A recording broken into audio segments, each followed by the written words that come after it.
কিছুদিন আগে একটা শোতে গিয়েছিল বাংলার জনপ্রিয় ঢালিউড কুইন অপু বিশ্বাস। সেই শোতে যাওয়ার পর অনেকেই দেখে তাকে চমকে গিয়েছিল।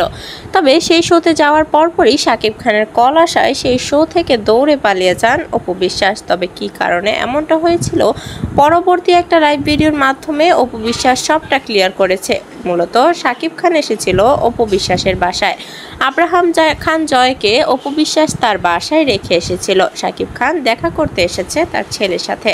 শাকিব খানকে এতটাই সম্মান করে অপু বিশ্বাস যে শো থেকে দৌড়ে চলে যায় শাকিব খানকে দেখতে তার বাসায়। তবে বর্তমানে অপু বিশ্বাস এবং শাকিব খানের নতুন সিনেমা আসতে চলেছে, যেটা দেখার জন্য উৎসুক হাজারো জনতা।